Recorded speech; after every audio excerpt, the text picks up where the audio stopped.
भारत की जिम्मेवारी है। अगर किसी ने लिख दिया, किसी अधिकारी ने कुछ कह दिया, आपने नहीं बोलना चाहिए था। तो नेता को ये करेक्ट कर लेना चाहिए। नेता को करेक्ट कर लेना चाहिए था, नहीं बोलना। और एक बार बात है दुष्यंत भाई, आप कहिए मैं बिना देखे 10 बड़े नेताओं के नाम गिनवा दूंगा आपको।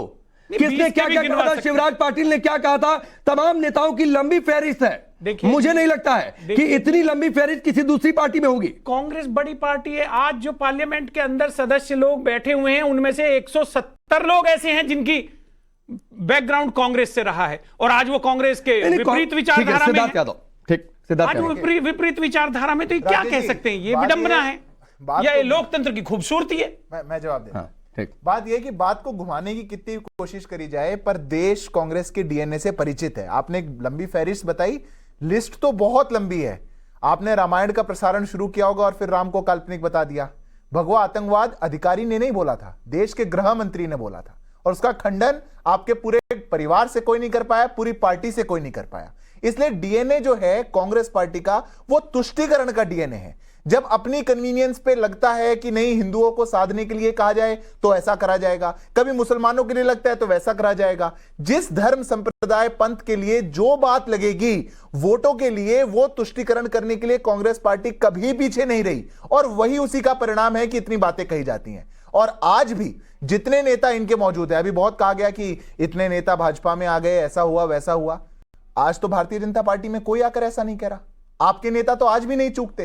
कौन कहता है? नहीं, लेकिन दुष्यंत जी ने जो बात कही कि उस समय अधिकारी गृह सचिव कौन थे, आज वो कहां हैं, किस पद पर हैं? नहीं, मैं राकेश जी, प्रश्न ये है, बोला किसने? ये तो काल्पनिक बात हो गई। ये तो काल्पनिक बात हो गई कि होम सेक्रेटरी ने लिखा था। कौन से होम सेक्रेटरी ने लिखा था? क्या तथ्य है इस बात का? कौन अधिकारी ये लिख कर देगा कि भगवा आतंकवाद है? ये तो उनके मन में था, आपके मंत्रियों के मन में होता है, इसलिए वो बोल जाते हैं। और आपके मंत्री ने बोल दिया तो आके उस टाइम कार्रवाई करते, अरे मेरे अधिकारी ने मेरे को गलत लिखकर दे दिया, मैं कार्रवाई करता हूं, मैं तो बोलना ही नहीं चाहता था। पर ऐसा नहीं है, यह आपके मन में था इसलिए आपने कहा। और यही तुष्टीकरण की राजनीति कांग्रेस के डीएनए में है। यह विकास विपरीती राजनीति है, यह विकास विपरीती डीएनए है। आज भी कांग्रेस के पास, पूरे इनके घमंडी अलायंस के पास देश के लिए क्या है, कोई रोड मैप कुछ नहीं है। थर्ड लार्जेस्ट इकोनॉमी बनने की बात हम कर रहे हैं, आप कैसे वहां तक पहुंचाएंगे आप नहीं बता सकते, पर तुष्टीकरण आप कैसे करेंगे, यह पूरा आपका मास्टर प्लान तैयार है। इसमें कांग्रेस पार्टी बिल्कुल माहिर है। ठीक, दुष्यंत ये कह रहे हैं कि जिन अधिकारी की आप बात कर रहे हैं, आज तक वो नेता खुद नहीं क्यों नहीं सामने आकर कह गए कि फला अधिकारी ने कहा था इसलिए हमने पढ़ दिया, भाषण था वो? मैं बिल्कुल ऐसा नहीं सोचता हूं। देखिए, पहले तो मैं जो इन्होंने राम को काल्पनिक के विषय में बताया, उस पर स्पष्टीकरण देना चाहता हूं। वो घटना आप देखिए, उसके आप जाइए तो वो जो एफिडेविट कोर्ट में आया था वो एएसआई की तरफ से आया था। अरे कांग्रेस ने तो उसमें सुधार किया, मंत्री महोदय ने उसको वापस लिया। एएसआई कांग्रेस की संस्था नहीं है, इंडिपेंडेंट संस्था है, उसकी जिम्मेवारी है हमारी जो धरोहर है उनका संरक्षण करना। भूल सुधार करने वाले को आप लोग आके टीवी पे बोल देते कांग्रेस ने राम को काल्पनिक कहा, ये उचित नहीं है। मैं यही तो कह रहा हूं, इस प्रचार में कांग्रेस हार रही है।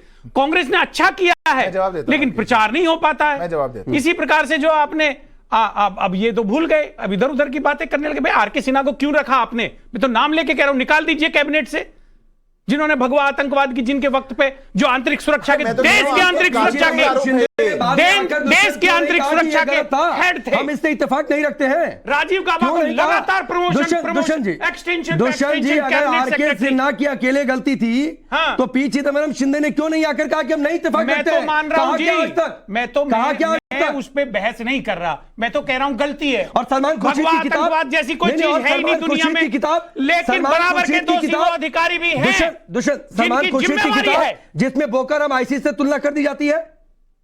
देखिए, बुक मैंने पढ़ी नहीं तो उस पे मैं पढ़ लीजिए, नहीं कर सकता, पढ़ के उस पे भी मैं टिप्पणी कर दूंगा। आपको बता दे रहा हूं, देखिए हम बात सच्ची करते हैं पांडे जी, गलती बराबर की है। भारतीय जनता पार्टी को क्यों एक्सटेंशन राजीव गाबा को दिया गया, वो भी तो कैबिनेट सेक्रेटरी थे, उनकी भी तो जिम्मेवारी है। और क्यों सिन्हा को नवाजा जा रहा है? ठीक, सिद्धार्थ एक छोटा सा जवाब, फिर मैं उद्देश्य का रुख करता हूं। नहीं राकेश जी, मेरा प्रश्न है जवाब किस चीज का दें? आपकी काल्पनिक मनगढ़ंत कहानियों का? मतलब आपके गृह मंत्री आकर के बोल कर गए, वो आपको नहीं दिखाई देता, उस पर मैं जवाब नहीं दूंगा, कोई स्पष्टीकरण नहीं करूंगा, मैं उस बात को मानता हूं। अरे आपको इतना गलत लगा था तो तब आप कार्रवाई कर लेते ना। ये कौन सी काल्पनिक बात है कि अधिकारी आज बताइए, इतने बड़े अधिकार है, इतना सरकार चलती है, कौन सा अधिकारी लिखकर दे सकता है हमारे किसी मंत्री को कि भगवा आतंकवाद है और हमारा मंत्री बोल जाए, वो खड़े होकर के स्पीच पढ़ के बोल जाए? संभव नहीं है। ये अगर आपके मन में नहीं है तो संभव नहीं है। और दूसरी बात, जो अब इधर उधर की बात करके एएसआई ने रिपोर्ट दी थी और ऐसा दिया था, कोर्ट के अंदर बिना सरकारी वकील के क्या एएसआई की रिपोर्ट पेश की जा सकती है? क्या आपके तब के सॉलिसिटर जनरल, अटॉर्नी जनरल, वो सरकार के बिना शय पर ये कोर्ट में जाकर कह सकते हैं कि राम काल्पनिक थे? आप कब की बात कर रहे हैं? ये देश ने आपके 60 साल में देखा है।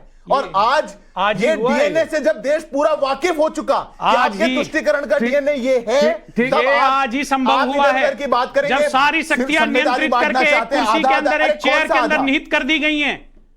जब ये आपके कार्यकाल में हुआ है कि सारी शक्तियां, सब कुछ सरकार की मर्जी से होता है। ठीक है, पहले नहीं होता था। तो पहले नहीं होता था क्या? भारत का डीएनए नहीं है। भारत में कांग्रेस ने संस्थान बनाए, उन संस्थानों ने देश को विकास का मार्ग दिखाया, देश ने तरक्की की, आर्थिक, सामाजिक, राजनीतिक रूप से भारत आगे बढ़ा। अधिकार कितने सीमित कर दिए गए थे दुष्यंत जी? ये वो कह रहे